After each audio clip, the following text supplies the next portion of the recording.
शेषनाग भगवान वही हैं जिन्होंने पृथ्वी को संभाल रखा है।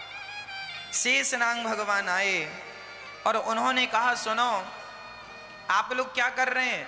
दोनों ने कहा हम निर्णय कर रहे हैं। शेषनाग भगवान बोले जरा निर्णय बाद में कर लेना, पहले हमारा एक छोटा सा काम कर दो। क्या काम है? बोले हम जरा 10 मिनट के लिए आ रहे हैं, थोड़ा 10 मिनट के लिए ये पृथ्वी आप संभाल लो। ये पृथ्वी का भार मैं संभालता हूँ, पूरी पृथ्वी मेरे सिर पर है।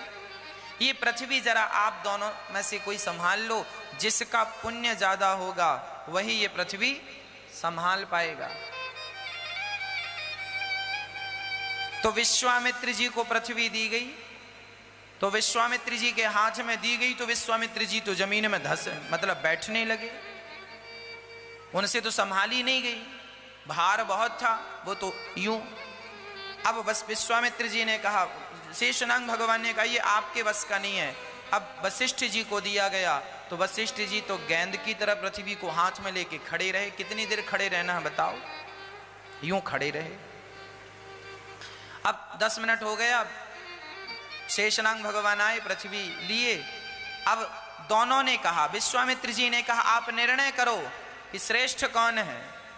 शेषनाग भगवान ने कहा निर्णय करना क्या है, निर्णय हो गया। हमने कहा था कि जिसका पुण्य ज्यादा होगा वही यह पृथ्वी का भार संभाल पाएगा। और विश्वामित्र जी आप तो संभाल ना सके, ये वशिष्ठ जी संभाल पाए हैं। इसका अर्थ यह है कि आपने 10,000 वर्षों तक जो तपस्या की है उसका जो फल है वही फल मात्र सपने में कोई सत्संग कर ले तो उसी सत्संग का फल उस 10,000 वर्षों की तपस्या से कहीं ज्यादा श्रेष्ठ होता है। और आप लोग जो हैं ये तो रियल में सत्संग कर रहे हैं। बिनु सत्संग विवेक न हो। इसीलिए जहां भी जब भी कथा श्रवण करने का अवसर मिले हमें कथाएं सुनते रहना चाहिए। कथाओं के बिना गति नहीं है। कथा नहीं सुनेंगे तो भगवान के चरणों में प्रेम नहीं होगा, और बिना प्रेम के जीवन बेकार है। इसलिए प्रेम पूर्वक कथाओं में हमें मन लगाना चाहिए।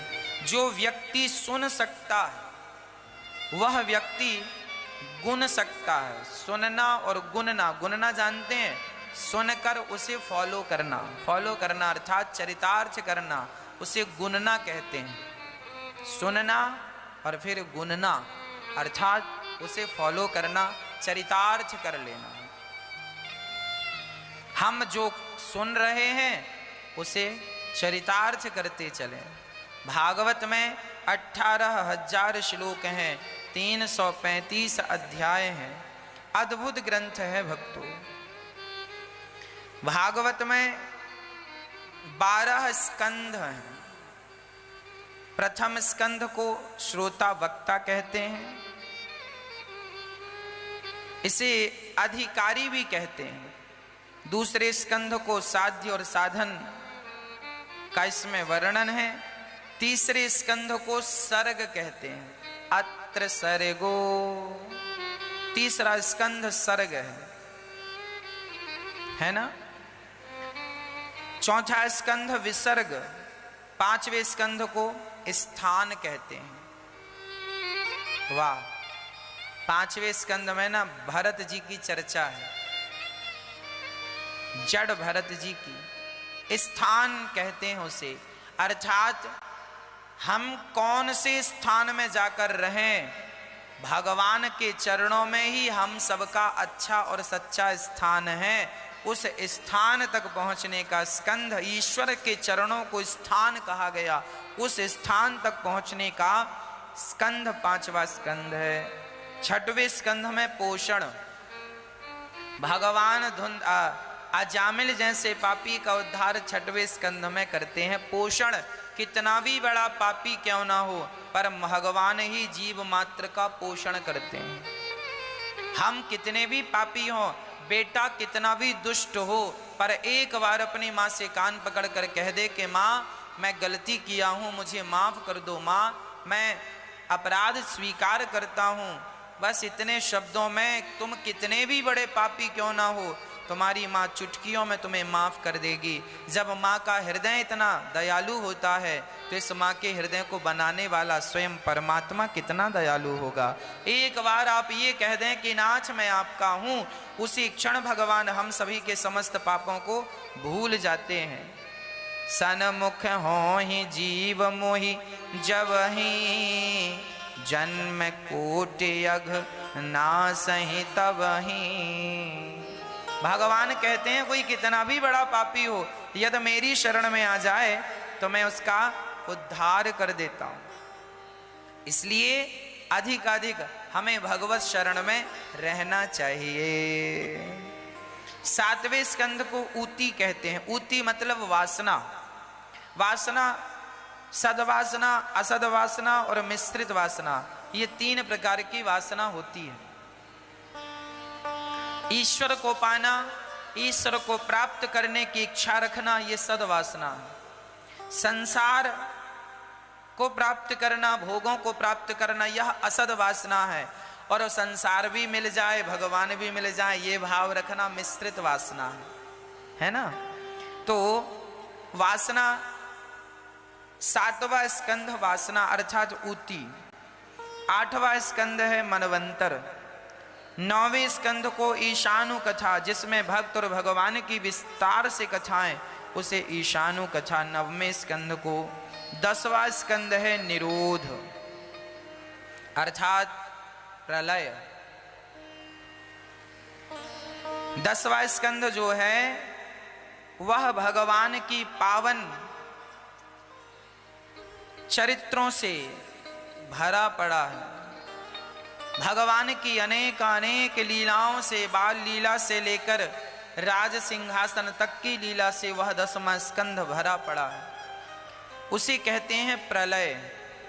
संसार का सभी प्रकार से विषय विकारों का प्रलय हो जाना और भगवान के चरणों में मन लगा लेना, जीव मात्र के लिए यही निरोध है। 11वां स्कंध है मोक्ष। मोक्ष की प्राप्ति करना है तो 11वें स्कंध का हमें स्वाध्याय करना चाहिए। 12वां स्कंध है आश्रय। अत्र सर्गो विसर्गश्चा स्थानं पोषणमूतया मनवन्तरेशानु कथा निरोधो मुक्तिराश्रयः। आश्रय 12वां स्कंद। तो देखो भागवत कहां से शुरू होती है? भागवत शुरू होती है अधिकार से। भागवत का पहला स्कंद क्या है? अधिकार। भागवत शुरू होती है अधिकार से। अधिकार मीन्स कृष्ण मेरे हैं, यह अधिकार तुम जताया करो।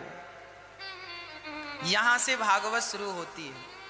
ईश्वर मेरे हैं, ये बात मैं अधिकार से कहता हूं। कृष्ण मेरे हैं, कृष्ण मेरे रक्षक हैं, कृष्ण मेरी माता हैं, कृष्ण ही मेरे पिता हैं, वही मेरे सब कुछ हैं, मैं उनका हूं, यह मैं अधिकार से कह रहा हूं। यह अधिकार जताना ही भागवत सुनना है। यदि आपको भागवत सुनने के बाद भगवान पर अधिकार जताना नहीं आया तो भागवत सुनना बेकार है। अधिकार तो आया नहीं, अधिकार जताना सीखो। जैसे पत्नी अपने पति पर अधिकार जताती है, जैसे एक बेटा अपनी मां पर अपना अधिकार जताता है ना। जैसे एक व्यक्ति अपने घर पर अपना अधिकार जताता, अपनी दुकान पर अपना अधिकार, अपनी गाड़ी पर अपना अधिकार, मेरी गाड़ी है, मेरी साइकिल है, मेरी दुकान है, मेरा घर है। ये जो अधिकार तुम जताते हो ना संसार के लिए, जिस दिन यही अधिकार भगवान के लिए जताने लग जाओगे कि कृष्ण मेरे हैं और राधा रानी मेरी हैं, बस ये अधिकार जताना सीख गए, मतलब तुम भक्ति की क्लास में एंट्री कर गए, प्रवेश कर गए। और अधिकार नहीं जता रहे हो मतलब अभी क्लास के बाहर ही खड़े हो। अभी कक्षा 1 में तुम्हारा नाम नहीं लिखा गया। अधिकार हनुमान जी लंका गए, माता सीता ने पूछा तुम कौन हो? तो हनुमान जी ने अधिकार से कहा, राम दूत मैं मातु जान के, सत्य शपथ करुणा निधान के। हे माता सीता, मैं राम की सौगंध खाकर, देखिए हनुमान जी को देखिए, हनुमान जी कहते हैं हे माता सीता, मैं राम की सौगंध खाकर कहता हूं कि मैं राम का दूत हूं। राम दूत मैं मातु जान की, मैं कौन हूं? मैं राम का दूत हूं। मैं, देखिए मैं राम का हूं, हनुमान जी ने ये, मैं राम का दूत हूं। वाह, ये क्या था? ये क्या था? ये अधिकार था, ये एक अपनापन था। और हम लोग ना ये अधिकार नहीं जताते भगवान से। हम लोग ना भगवान को भगवान मानते हैं। भगवान को भगवान ना मानो, भगवान से कोई रिश्ता जोड़ लो। त्वमेव माता च पिता त्वमेव, त्वमेव बन्धुश्च सखा त्वमेव, त्वमेव विद्या द्रविणं त्वमेव, त्वमेव सर्वं मम देव देव।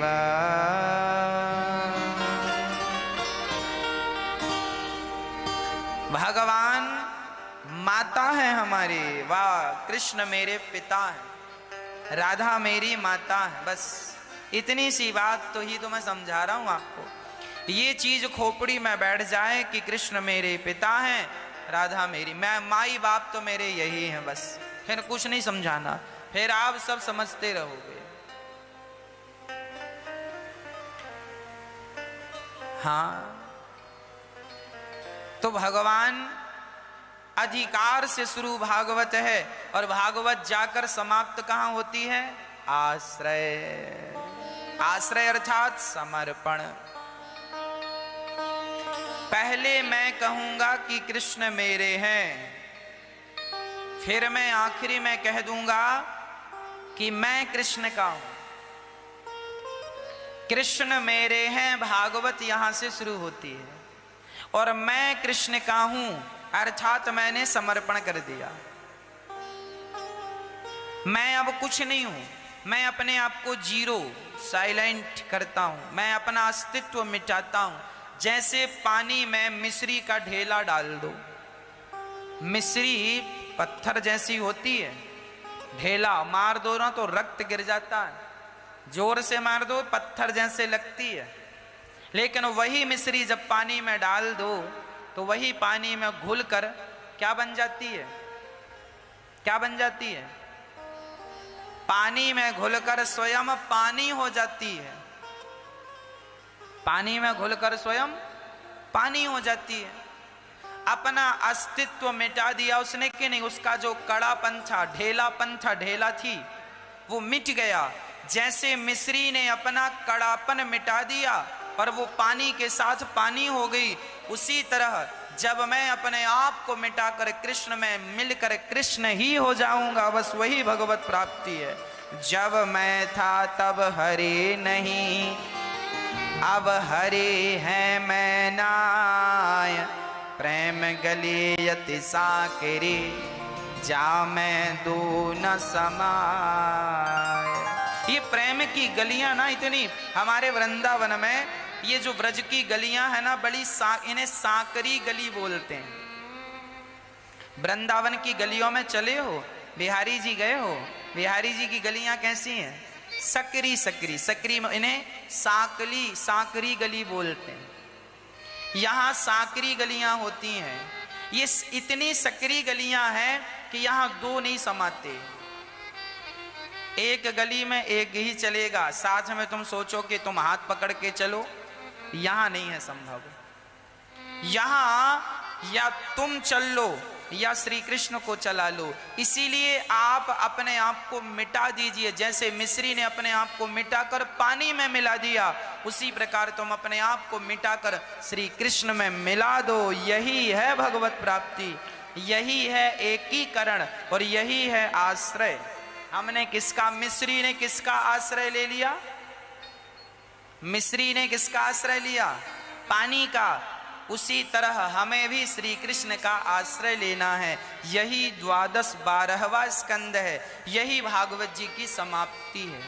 कृष्ण मेरे हैं, यहां से भागवत शुरू है, और मैं कृष्ण का हूं, यहां से भागवत पूरी हो गई।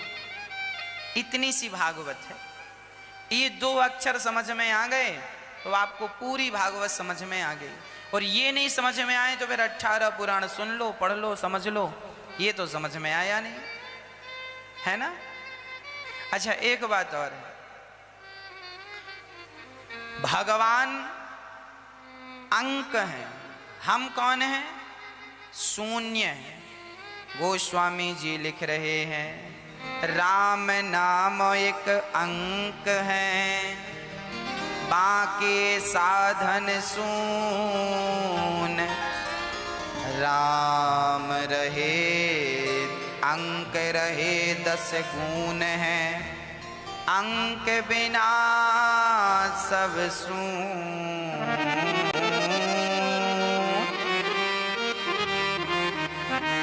एक संख्या है, संख्या के पीछे एक शून्य लगाने से कितना हुआ? 10। 2 शून्य लगाने से 20, 100, 3 शून्य लगाने से 1000, 4 शून्य लगाने से संख्या जो है वो 10 गुना बढ़ती है। किससे? 0 से, शून्य से। 1 के सामने 1 शून्य तो 10, 2, 100, 3, 1000।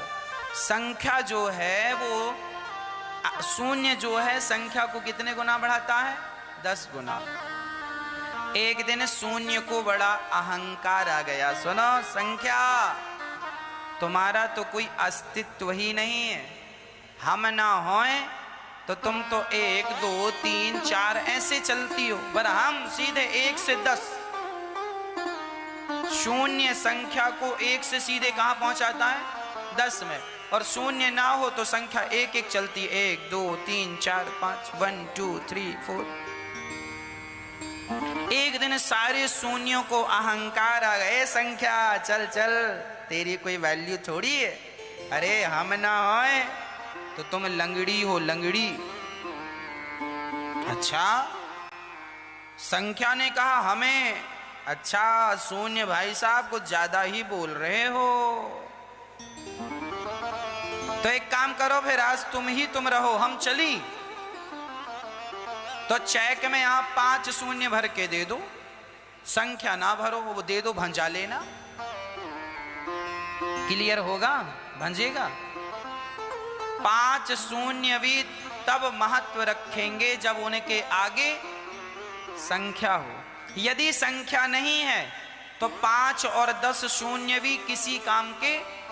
अरे शून्यों की वैल्यू तब होती है जब आगे संख्या हो, संख्या ना हो तो शून्य शून्य ही है। उसी प्रकार हम और आप सब शून्य हैं और संख्या है हमारे श्री कृष्ण, हमारे प्रभु राम, हमारे प्रभु नारायण। ये कौन है?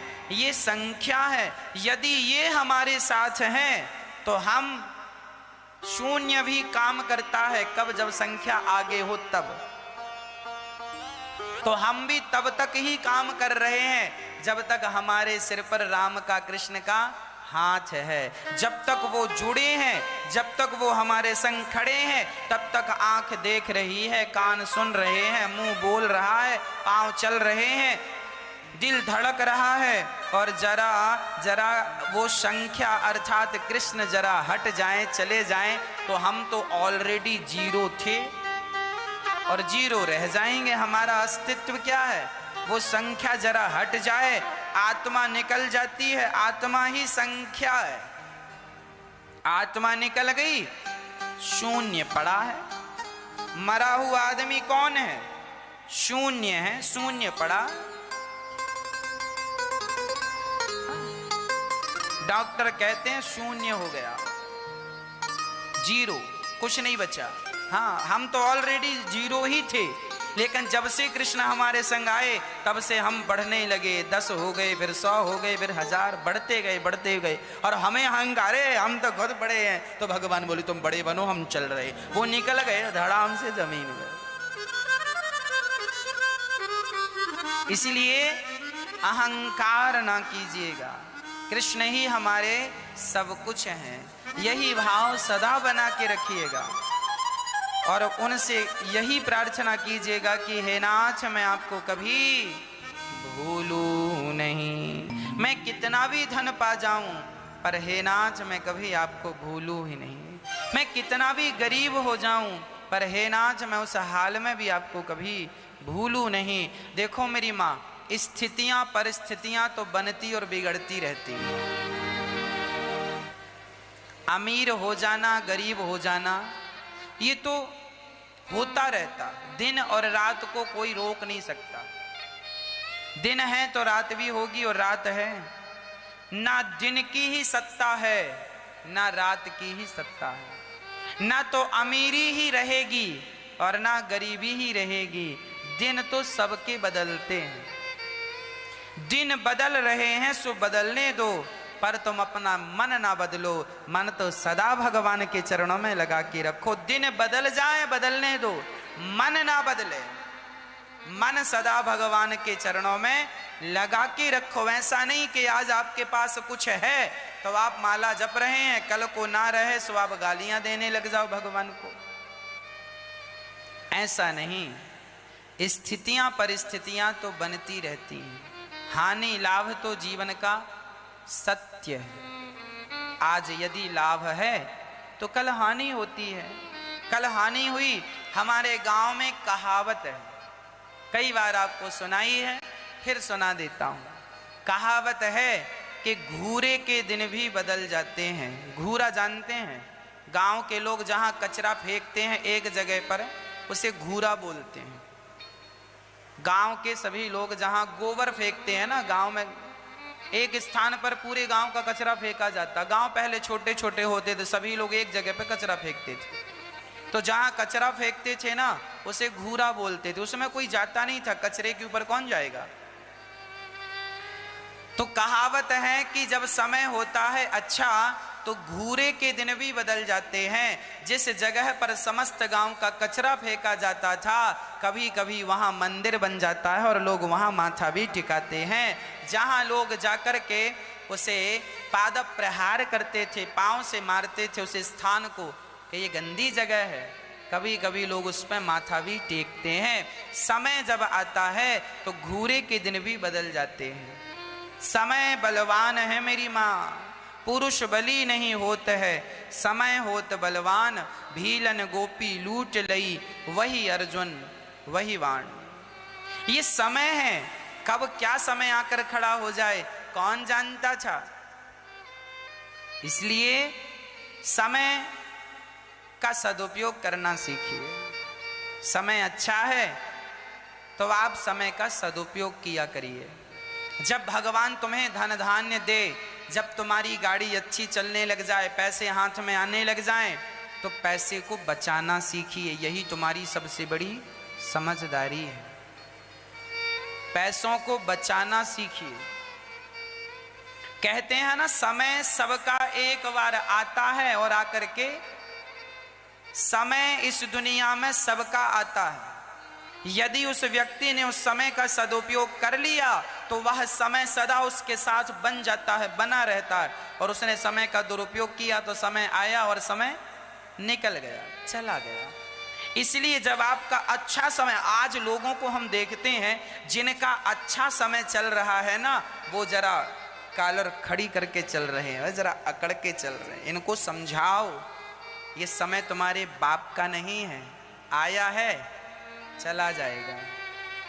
अकड़ दिखाओगे तो समय, अच्छा हम आए और तुम जरा अकड़ गए, अच्छा साहब अभी छोड़ते। और जब समय छोड़ देता है ना तो वही खड़ी कॉलर वाले यूं यूं करते नजर आते हैं। हाँ या ना? बोलो हाँ कि ना? जिनको हमने अपनी आंखों से देखा है, कल तक जिनके डंके बजते थे साहब, जहां से निकलते थे तो 10 लोग सिर झुका लेते थे।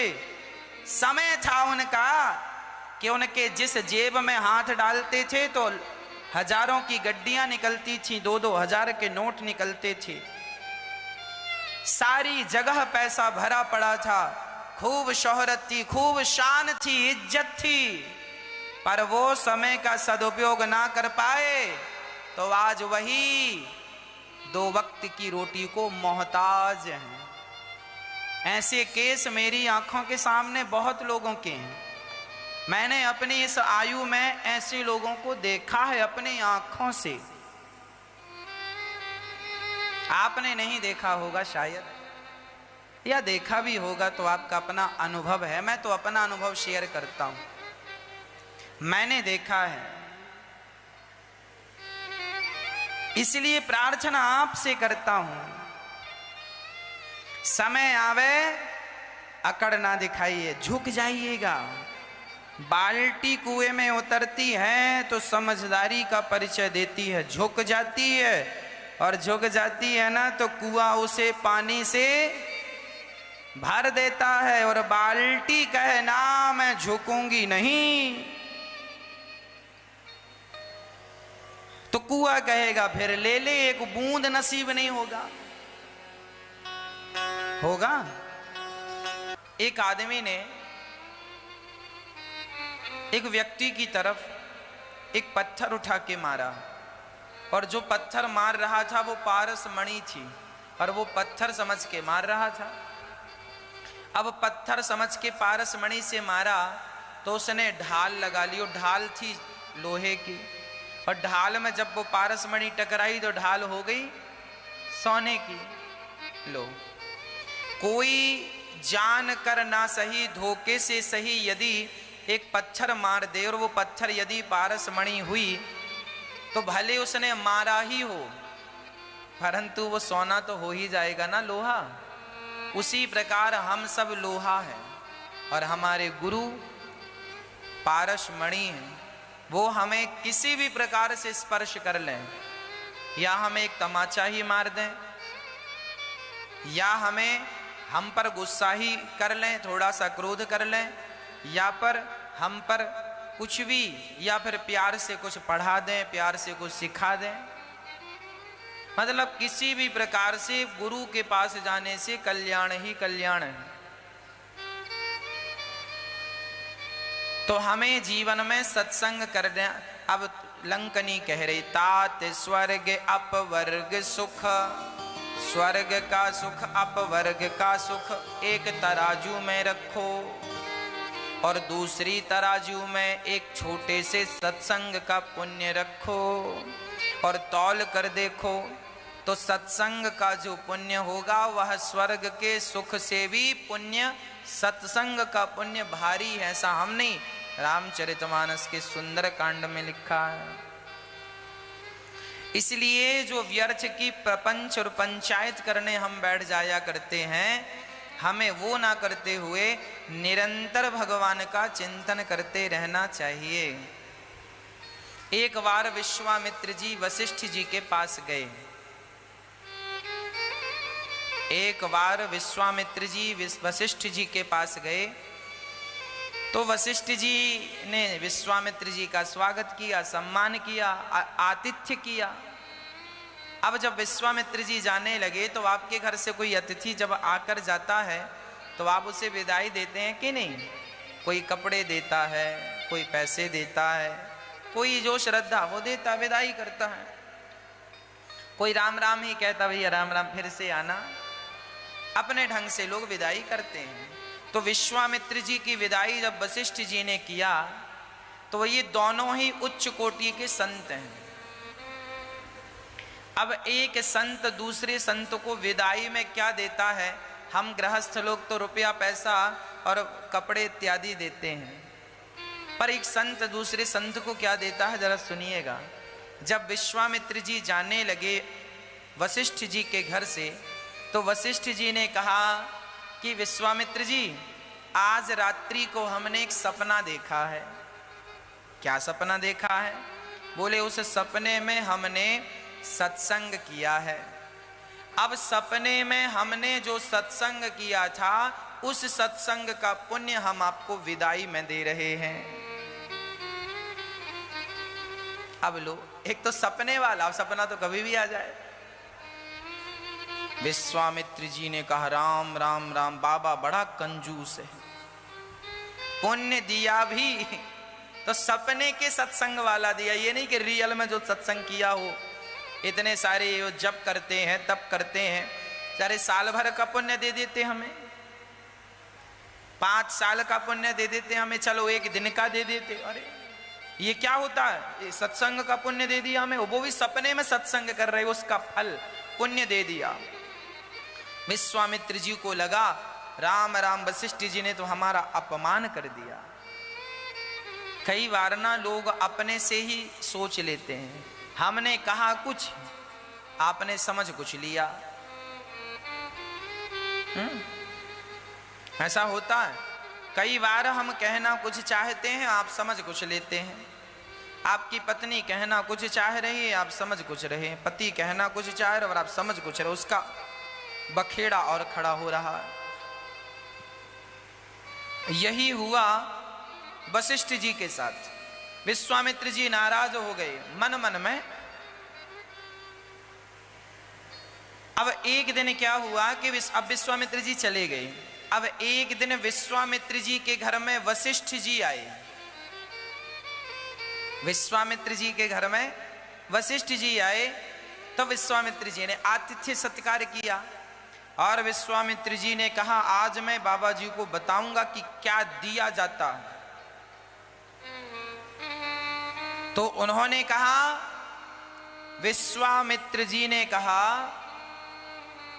वशिष्ठ जी जब खा पी के विदा होने लगे तो उन्होंने भी विदाई दी। तो उन्होंने कहा सुनो वशिष्ठ जी, मैं आपको विदाई में 10,000 वर्षों की तपस्या का पुण्य आपको ट्रांसफर करता हूं खाते में। कितने साल की तपस्या? 10,000 वर्षों की कठिन तपस्या का फल मैं आपको देता हूं। विश्वामित्र जी ने दे दिया, वशिष्ठ जी ने रख लिया। अब विश्वामित्र जी ने वशिष्ठ जी को रोका, सुनो पहले ये निर्णय करो कि आपने जो दिया था वो ज्यादा था या मैंने जो दिया है वो ज्यादा है। आप बताओ किसका ज्यादा था, विश्वामित्र जी का कि वशिष्ठ जी का? विश्वामित्र जी ने क्या दिया? 10,000 वर्षों की तपस्या का फल। और वशिष्ठ जी ने क्या दिया था? विश्वामित्र जी ने दिया है 10,000 वर्षों की तपस्या का फल, और वशिष्ठ जी ने क्या दिया था? सपने में सत्संग का सच कहता हूं। जीवन की सत्यता को स्वीकार करना सीख लो। हम कौन हैं ये पहचान लो। जीवन आनंद से जी लो। भगवत सेवा, भगवत समर्पण करते हुए अपने आप को आगे बढ़ाओ। समय अच्छा होए तो मेरी माँ, हमारी माताओं का समय अच्छा चलता है ना तो 10,000 की साड़ी पहनती हैं, और समय बुरा हो जाए तो 200 की साड़ी में संतोष कर लेती हैं। जीवन ऐसी जिंदगी ऐसी जीना सीखो मेरी माँ जो सदा बहार हो, सदा चलती रहे। ना तुम 200 की साड़ी पहनो ना 10,000 की साड़ी पहनो, ऐसी साड़ी पहनो जो सदा पहन सको।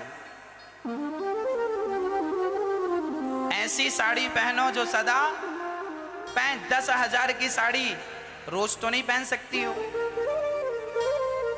और जो पहन सकती हैं वो अच्छा है पहने। इसलिए हमारे सपने भी ज्यादा हैवी नहीं होने चाहिए। समय अच्छा हो तो पैसे को बचाइएगा। बचा हुआ वह पैसा आपके कल काम आएगा। पैसा बचाइएगा, अपने लिए घर बनाइएगा, हाँ, अपने बच्चों को अच्छे से अच्छे स्कूल में पढ़ाइएगा।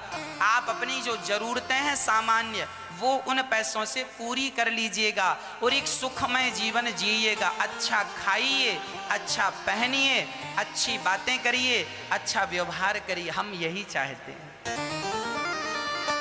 रोटी कपड़ा मकान ईश्वर सबको दें, इतनी मेरी प्रार्थना है। उसके लिए प्रार्थना आपसे भी है। आप भी समय अच्छा है तो कमाया करो, मेहनत किया करो। अरे जवानी है, कमा लो, बुढ़ापे में काम धाम तुमसे होगा नहीं।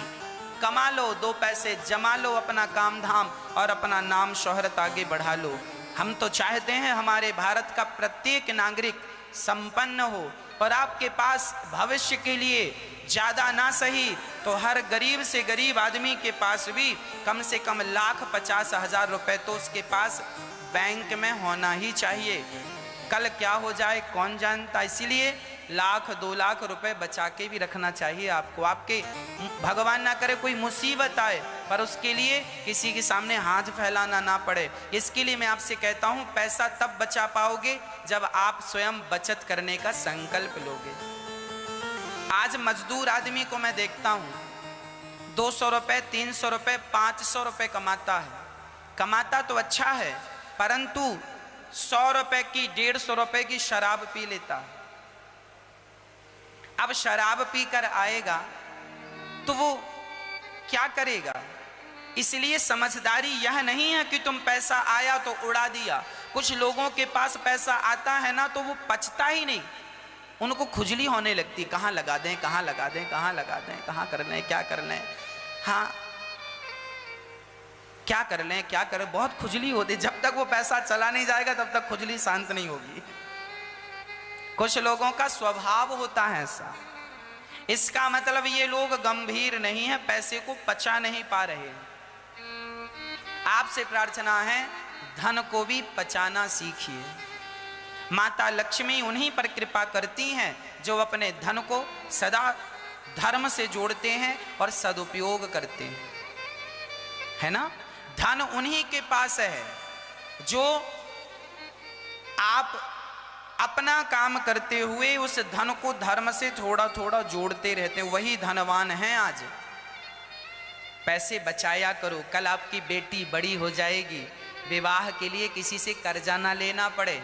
2 पैसे इकट्ठा करो, बचाओ, अपने लिए एक बढ़िया सा घर बनवा लो, एक छोटी सी गाड़ी खरीद लो आने जाने के लिए। हाँ, बस में खड़े होके जाना पड़ता है आपको। ये सब साधन संसाधन जो हैं सबके पास होने चाहिए, गरीब से गरीब। मैं तो कहता हूँ हमारे भारत का मजदूर भी संपन्न हो, मजदूर के पास भी वो इतनी मेहनत करे, इतना दिमाग लगा के काम करे कि 1,00,000 2 लाख का बैलेंस भी बना के चले अपने जीवन में। प्रत्येक नागरिक के पास पैसा हो, और ये तब होंगे जब आप अपनी जरूरतें कम करोगे, इनकम बढ़ाओगे। आमदनी ज़्यादा होनी चाहिए और खर्चे कम होने चाहिए, तब जाके पैसा बचता है। पर आज उल्टा है, आमदनी 98 है, खर्चा रुपया है। इसलिए हम आपसे निवेदन कर रहे हैं, समय आए तो उसका सदुपयोग कीजिएगा, दुरुपयोग ना कर डालिएगा। समय बलवान है, आज है कल रहेगा, इसकी कोई गारंटी नहीं है। इसलिए सदा समय का सदुपयोग कीजिए। समय समय पर होता है, समय समय की बात। राम जन्म का दिन बड़ा, कृष्ण जन्म की रात, ये तो समय ही खेल रचाता है। समय है, बलवान है। सच्चिदानंद रूपाय विश्वोत्पत्त्यादि हेतवे तापत्रय विनाशाय श्रीकृष्णाय वयं नुमः।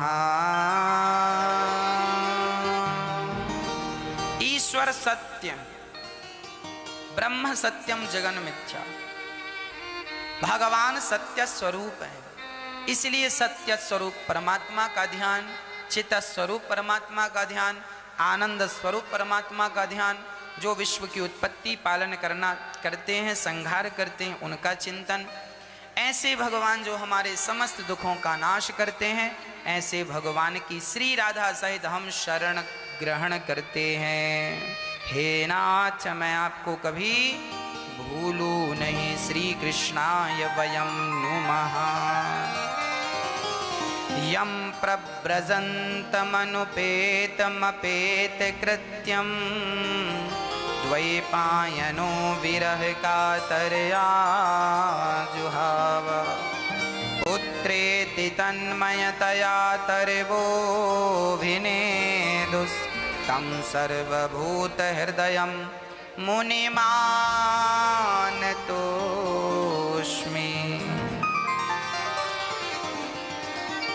है ना? सुखदेव भगवान को प्रणाम करते हैं जो जन्म लेते ही सन्यास लेने चल पड़े। हमें भी ज्यादा से ज्यादा मन भगवान में लगाना चाहिए। हमें ज्यादा से ज्यादा अकेले एकांत में रहकर भगवान का चिंतन करना चाहिए। एकांत में बैठकर ये नहीं कि फेसबुक व्हाट्सएप चलाते रहो। एकांत में बैठना तब सफल है जब ईश्वर का चिंतन हो। एकांत का अर्थ जानते हैं? बड़े बड़े साधु संत एकांत पकड़ते हैं। एकांत जानते हो? एकांत का अर्थ क्या हुआ? एकांत, एक का अंत। एक कौन? मैं कौन हूं? मैं अनिरुद्धाचार्य हूं, ये मैं कह रहा हूं। आप कौन हैं? आप सीता हैं, गीता हैं। आपको याद है मैं फलानी हूं, मैं फलाना हूं। मैं एक हूं। एक का अंत ही एकांत है। अपने आप को मिटाकर अपने आप को भगवान के चरणों में समर्पित कर देना ही एकांत है। अर्थात एकांत में बैठकर अपने आप को मिटाओ और ईश्वर से मिलाओ, यही एकांत है। समय निकालकर भगवान का जरा चिंतन कर लिया करो। नेत्र बंद करके भगवत चिंतन स्मरण कर लिया करो। यही जीव मात्र की सार्थकता। हरिद्वार के पावन धरा पर वहां नैमिषारण्य में श्री सूत जी महाराज का आगमन हुआ, जहां 88,000 संत बैठे थे। ये नैमिषारण्य तीर्थ कब से पड़ा? एक बार सभी संत जनों ने भगवान नारायण से प्रार्थना की कि प्रभु आप हमें कोई ऐसी जगह बताओ जहां पर हम बिना डिस्टर्ब के बैठकर आपका चिंतन करते रहें। तब भगवान ने अपना सुदर्शन चक्र छोड़ा और कहा जहां इसकी निमी अर्थात इसका अग्रभाग जाकर जमीन पर लग जाए वही समझना कि सबसे पवित्र स्थान है। सारी दुनिया का भ्रमण सुदर्शन ने किया। अंत में सुदर्शन की निमी एक रण्य में लगी। रण्य मतलब जंगल, तो नाम पड़ गया नैमिषारण्य। हरिद्वार के पास ये पावन धरती है नैमिषारण्य। वहां पर बैठकर 88,000 संत प्रेम पूर्वक कथा सुन रहे थे। तभी सूत जी का आगमन हुआ। सभी संतों ने खड़े होकर प्रणाम किया। सूत जी ने बिठाया। कहा सौनक आदि ऋषियों ने महाराज हमें कथा सुनाओ। कौन सी? भक्ति ज्ञान विरागाप्तो विवेको वर्धते महान माया मोह निरासश्च वैष्णवै क्रियते कथम। मैया जी, ओ मेरी माँ, कथा सुन लो मैया। हाँ, पंचायत ना करना। श्री भगवान उस पावन धरती पर संत बैठकर प्रश्न कर रहे हैं सूत जी से, ऐसी कथा सुनाओ कि हमारी भक्ति बढ़ जाए। भक्ति ज्ञान विरागाप्तो। अच्छा एक बात बताओ, भक्ति होना क्यों जरूरी है? ज्ञान होना क्यों जरूरी है? और वैराग्य होना क्यों जरूरी है? भक्ति ज्ञान वैराग्य का एक बहुत बड़ा साइंटिफिक रीजन भी है। आप ये ना समझना कि भक्ति करने वाले केवल साधु होते हैं ना। आज मैं ज्ञान और वैराग्य की चर्चा आपसे कर लूं। सुनिएगा। आज इस दुनिया में जितने भी पैसे वाले लोग हैं, अडानी हो, अंबानी हो, और जमाने में जितने नाम वाले लोग हैं, नाम तो हम सबका नहीं जानते, पर ये हमने सुना है कि दुनिया के टॉप 10 में 10 ऐसे अमीर हैं जो दुनिया में सबसे अमीर हैं। अब मैं एक छोटा सा सवाल आपसे पूछना चाहता हूँ, आज दुनिया में जितने भी लोग अमीर हैं, पैसे वाले हैं, बताओ ये ज्ञानी हैं या नहीं? हाँ या ना? हाँ नहीं, मतलब आलोचना करने की आदत नहीं जाएगी। अरे भाई ऐसा ना कहो, ये सभी ज्ञानी हैं, समझदार हैं। ज्ञानी ना होते तो आज इनके यहां हजारों लोग जॉब करते हैं। समझदार ना होते तो अपनी समझदारी से हजारों लोगों को जॉब कैसे देते हैं? आप ही देकर देख लो। आप दे तो जॉब 10 लोगों को, आप चूल्हा जला दो 10 लोगों का।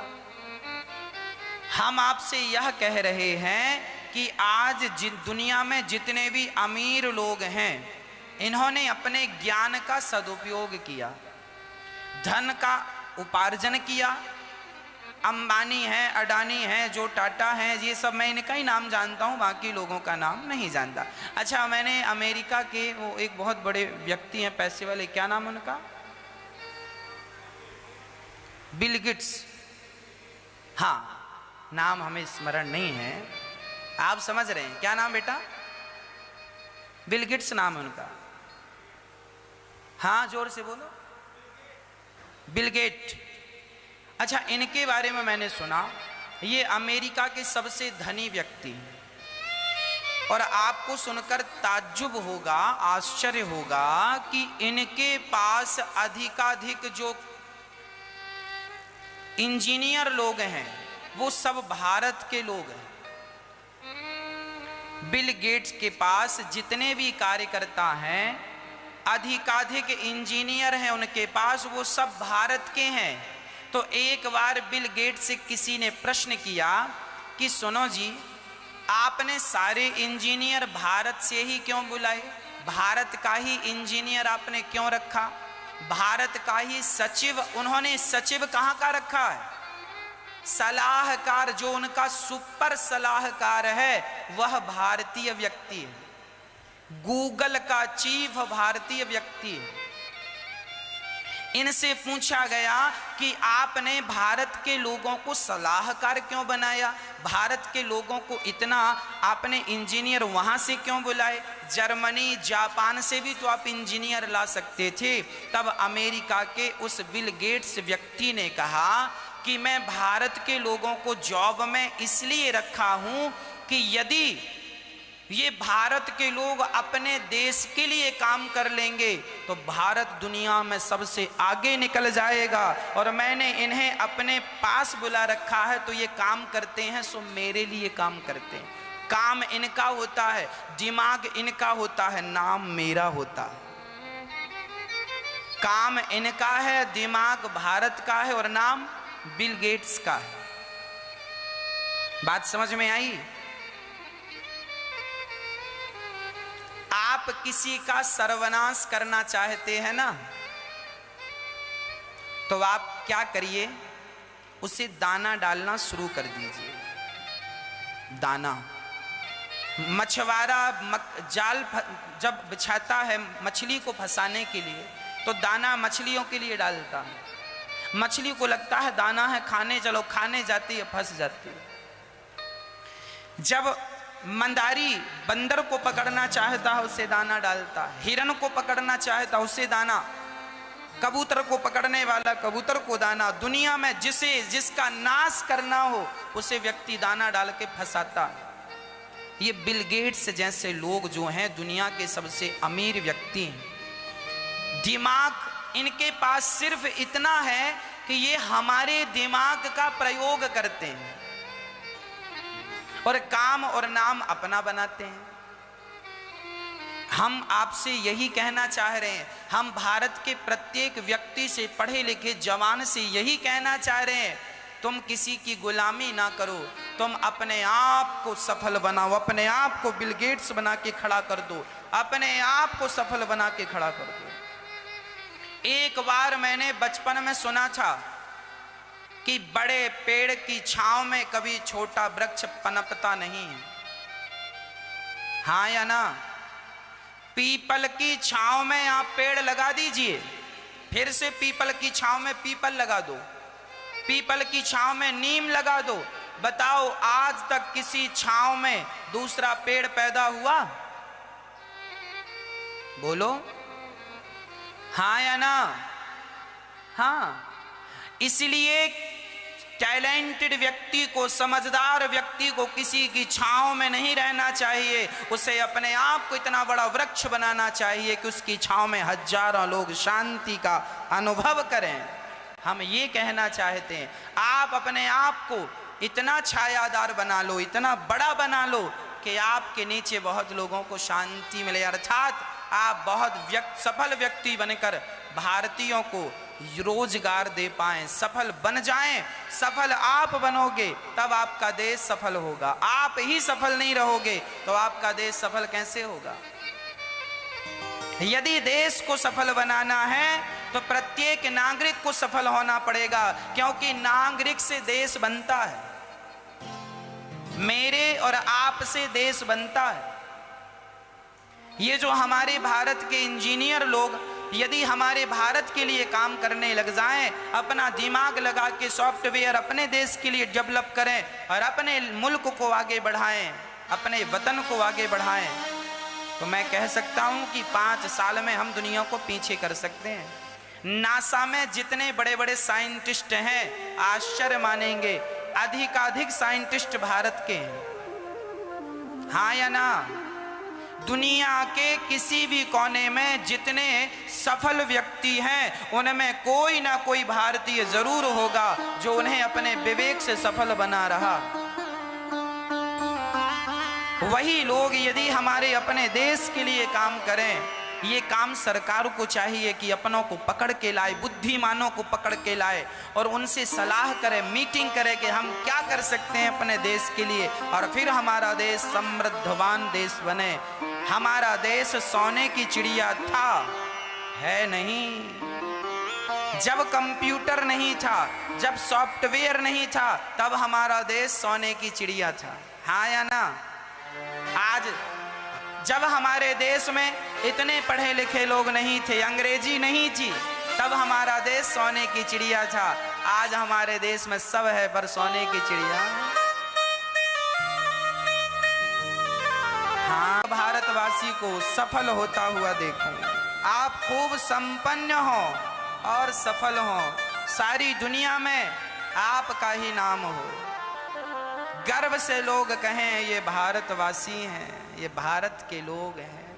मेरी भारत माँ का यही कर्ज मुझ पर है और इस कर्ज का मुझे फर्ज चुकाना है कि माँ भारती को, हाँ, हम सारी दुनिया तक पहुँचाएं, इसकी गाथा सारी दुनिया तक गाई जाए। हम ऐसे बने कि सारी दुनिया हमें फॉलो करे, सारी दुनिया हमें देखे, वाह क्या भारत का बच्चा है, क्या संस्कृति है भारत की, क्या संस्कार हैं भारत के। पैसा भी कमाना है और संस्कार और संस्कृति से बंधे हुए भी रहना। तो ज्ञान जरूरी है मेरी माँ। हमारी पुराणों में लिखा है ज्ञान बनो, ज्ञान जरूरी है, ज्ञान भक्ति ज्ञान विराग, आप तो ज्ञान बनो, ज्ञानी बनो। ज्ञानी कौन? जो आज व्यक्ति अपने, जो व्यक्ति पैसा कमा रहा है, पैसा कमा के औरों को रोजगार दे रहा है और सबका पालन करता, पालन तो भगवान करते हैं पर निमित्त वो व्यक्ति बना और उसके द्वारा धर्म कर्म भी हुए।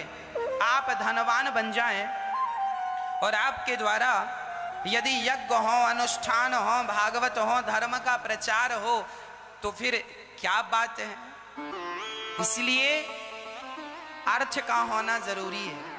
आप जीवन में तब कामयाब होंगे जब आपके पास पैसा होगा। इसलिए धन कमाओ और धन को धर्म से जोड़ के रखो। भारत के प्रत्येक लोग को रोजगार देना हमारी और आपकी जिम्मेदारी है। इस जिम्मेदारी से हमारा जवान भाई जब चलेगा कि हमें कुछ ऐसा करना है कि प्रत्येक भारतीय को रोजगार का रोना ना रोना पड़े, तब हमारा देश जाकर सफल होगा। सरकार की जिम्मेदारी केवल सरकार की जिम्मेदारी नहीं है कि वो सबको रोजगार दे, हमारी और आपकी भी तो जिम्मेदारी है। हाँ, हम अच्छा सोचें, अच्छा करें, तो ज्ञान जरूरी है, बिना ज्ञान के गति नहीं। आज वही लोग सुखी हैं जो ज्ञानी। कहते कहावत है, ज्ञानी मारे ज्ञान से तो अंग अंग भिद जाए, मूर्ख मारे लाठी से तो फूट खपड़िया जाए। ज्ञानी ज्ञान से मार देता और मूर्ख तो लाठी से मारता। लाठी से मारना इतना प्रभावशाली नहीं है जितना ज्ञान से मारना प्रभावशाली है ना। मैया, लाठी से ना मारा करो, ज्ञान से मारा करो। जब हमारे पृथ्वीराज चौहान को दुश्मनों ने बंदी बनाकर पृथ्वीराज चौहान की आंखें फोड़ डाली, इतिहास के पन्ने उलट रहा हूं आपके सामने। पृथ्वीराज चौहान को जब आंखें फोड़ दी तो क्या हुआ? आंखें जब फूट गईं तो वह दुश्मन शासक, मुगल शासक बैठा था, सुल्तान ने आंखें फोड़ दी। आंखें फोड़ दी और कह दिया, मैंने सुना है तुम बहुत बड़े तीरंदाज हो, जरा एक तीर चला के दिखाओ। मैंने सुना है कि तुम आंख बंद करके भी सही निशाना लगा सकते हो। तो देखो, चौहान, पृथ्वीराज चौहान केवल धनुर्धारी नहीं थे। बंदूक आपके हाथ में है मतलब आपकी ताकत ज्यादा है, पर बंदूक को कहां चलाना है, गोली कहां मारनी है, कहां मारनी है, ये तो ज्ञान ही बताएगा ना।